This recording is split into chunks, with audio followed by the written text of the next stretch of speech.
ठाण्यात अत्याधुनिक MRI machine धुळखात, मनसे आक्रमक, 8 दिवसांचा अल्टिमेटम। बुलढाणा जिल्ह्यातील सर्वसामान्य रुग्णांना MRI तपासणीसाठी दिलासा मिळावा या उद्देशाने जिल्हा सामान्य रुग्णालयात अत्याधुनिक MRI मशीन बसवण्यात आली आहे। मात्र तब्बल 8 महिने उलटूनही ही मशीन सुरू न झाल्याने आता महाराष्ट्र नवनिर्माण सेना आक्रमक झाली आहे। येत्या 8 दिवसांत MRI युनिट सुरू न झाल्यास आंदोलनाचा इशारा देण्यात आला आहे। बुलढाणा जिल्हा सामान्य रुग्णालयात जिल्ह्यातील एकमेव MRI मशीन उपलब्ध करून देण्यात आली आहे। स्वतंत्र इमारतीमध्ये अत्याधुनिक तंत्रज्ञानाने सुसज्ज अशी ही मशीन तयार अवस्थेत असूनही गेल्या 8 महिन्यांपासून ती प्रत्यक्ष सेवेसाठी सुरू करण्यात आलेली नाही। शासकीय प्रक्रियेमधील दिरंगाई आणि तांत्रिक कारणे सांगत उद्घाटन लांबणीवर पडत असल्याचा आरोप करण्यात येत आहे। MRI तपासणीसाठी सध्या रुग्णांना खासगी रुग्णालयात जावे लागत असून त्यासाठी हजारो रुपयांचा खर्च करावा लागतो। त्यामुळे सर्वसामान्य रुग्णांना मोठा आर्थिक फटका बसत आहे। हक्काची सुविधा सरकारी रुग्णालयात उपलब्ध असूनही तिचा लाभ घेता येत नसल्याने संताप व्यक्त होत आहे। याच पार्श्वभूमीवर महाराष्ट्र नवनिर्माण सेनेचे नेते अमोल रिंढे यांनी प्रशासनाला 8 दिवसांचा अल्टिमेटम दिला आहे। 8 दिवसांत MRI युनिट सुरू न झाल्यास मनसे कार्यकर्ते या युनिटचा ताबा घेऊन खासगी तंत्रज्ञांच्या मदतीने सर्वसामान्य रुग्णांसाठी हे युनिट मोफत सुरू करतील असा इशारा त्यांनी दिला आहे। बुलढाणा जिल्ह्यामध्ये मुख्यालयाच्या ठिकाणी सामान्य रुग्णालय या ठिकाणी MRI युनिट 8 महिन्यापासून कार्यान्वित झालेलं आहे आणि या युनिटचा काही तांत्रिक अडचणी सांगत आहे।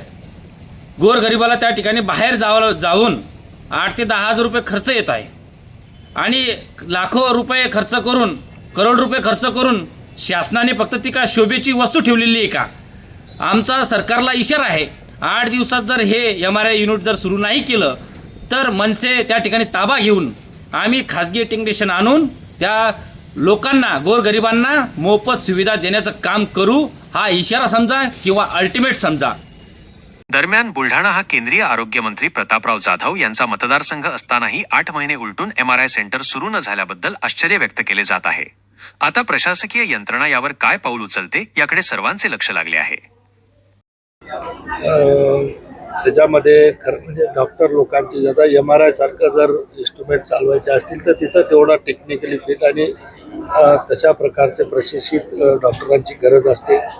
आणि थोडा प्रॉब्लेम असा आहे की आपल्या या ग्रामीण भागामध्ये सरकारी दवाखान्यामध्ये नोकरीवर डॉक्टर लोक फारसे येण्याला उत्सुक नसतात, पण तरीसुद्धा आमचे प्रयत्न त्या ठिकाणी असतात। निश्चित मी स्वतः CS साहेबांशी बोलेल किंवा मग वरिष्ठाशी, कोणाशी, संचालकाशी किंवा आरोग्यमंत्री आपलेच आहेत त्यांच्याशी बोलायचं काम पडलं तुम्ही बोलेल। पण हे खरं म्हणजे राज्याच्या माध्यमातून ह्या सगळ्या अपॉइंटमेंट त्या ठिकाणी होत असतात।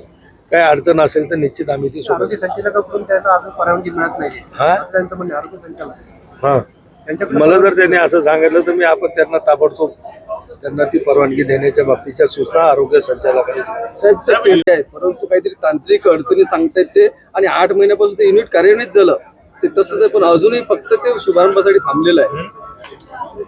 ठीक आहे, मी तुम्हाला सांगितलं की मी CS साहेबांशी बोलतो, काय त्यांना अडचणी असतील, त्यांनी काय पाठपुरावा केला, कुठं अडचणी येत असेल तर मी स्वतः केंद्रीय मंत्री या नात्यानं त्याचा पाठपुरावा करून संबंधितांशी बोलून